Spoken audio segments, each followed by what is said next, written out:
എന്താണ് കാര്യം എന്നുള്ള ഏകദേശം ഞങ്ങൾക്കൊന്ന് മനസ്സിലായി കാണുമല്ലോ. അപ്പോൾ ഇവിടെ ഈച്ചനെ കുപ്പിയിലാക്കിക്കൊണ്ടിരിക്കുകയാണ് കേട്ടോ. തട്ടിയും മുട്ടിയൊക്കെ ഈച്ചനെ ഏകദേശം കുപ്പിയിലാക്കി കഴിഞ്ഞു. കുപ്പി ഫുള്ളാവാനായി. ചെറുതാൻ കേട്ടിട്ടുണ്ടാവുമല്ലോ, കണ്ടിട്ടുണ്ടാവും. അപ്പോൾ ചെറുതാൻ എടുക്കുന്ന ഒരു സമയമാണ്. ഇപ്പോൾ നമ്മളെ വീടിൻ്റെ മുകളിൽ ഇപ്പം ഉണ്ടാക്കിയ ചെറിയ ചെറിയ പെട്ടികളിലായിട്ട് ഈച്ച ഉണ്ട്, അതുപോലെ തന്നെ തേനായുണ്ട്. ഇത് കുറച്ചാണ് കേട്ടോ ഇത് കിട്ടുക. ഇതിൻ്റെ അടോലും തേനുകളുമാണിത്. കാര്യങ്ങൾ എന്താണെന്നുള്ളത് ഒന്ന് പറയാം. ഇതിപ്പോൾ എടുത്ത് കഴിഞ്ഞ് ഏകദേശം ലാസ്റ്റ് ആയിട്ടോ. അപ്പോൾ ഇത്രയാണ് നമുക്ക് കിട്ടിയത്. കണ്ടില്ലേ, ഇതിൻ്റെ അടോല് ഇപ്പോൾ ഒരു പെട്ടിയിൽ നിന്നുള്ള കിട്ടിയത് ഇത്രയാണ്. അപ്പോൾ ഇത് ഈ ഒരു തേനാണ് കിട്ടിയത് കേട്ടോ. ഇതിൽ കുറച്ചുകൂടി ഇതൊക്കെ തേനൊക്കെ കിട്ടാനുള്ളതാണ്. അപ്പോൾ ഈച്ച ആദ്യം നമ്മൾ കുപ്പിയിലൊക്കെ ആക്കിയിട്ടാണ് മാറ്റിയത്.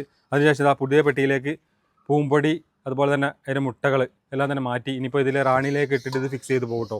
അപ്പോൾ ഫസ്റ്റ് ഒരു ചെറിയ ഒരു ഒന്നിൽ നിന്നാണ് ഇത് തുടങ്ങിയത്. ഇപ്പോൾ കുറച്ച് കൂടുകളൊക്കെ ഇവിടെ ഉണ്ട്.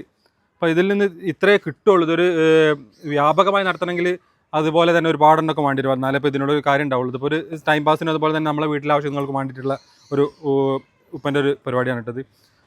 ഈ ഒരു പെട്ടി തുറന്നു കഴിഞ്ഞാൽ ഇതുപോലെയാണ് കേട്ടോ. ഇത് കണ്ടില്ലേ, ഇത് അതിൻ്റെ മുട്ടകളാണ്. ഇത് പൂമ്പൊടിയുടെ താഴെ ഭാഗത്തുള്ളതാണ് തേൻ കേട്ടോ. തേൻ അടോല് ചെറിയ അടോലാണ്, വലിയ അടോലല്ല, ചെറിയ അടോലാണ്, ചെറുതേനാണ്.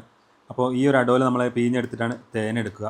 ചെറുതേൻ നല്ല ഔഷധ മൂല്യമുള്ളൊരു സാധനം തന്നെയാണ്. പക്ഷേ കുറച്ചേ നമുക്ക് കിട്ടുകയുള്ളൂ ഓരോ ചെറിയ കൂട്ടത്തിൽ നിന്നും. ഇന്നത്തെ ചെറുതേൻ എടുക്കുന്ന വീഡിയോ നിങ്ങൾക്ക് ഇഷ്ടപ്പെട്ടു എന്ന് കരുതുന്നു. ഇനി മറ്റു നല്ലൊരു വീഡിയോ ആയി കാണാം.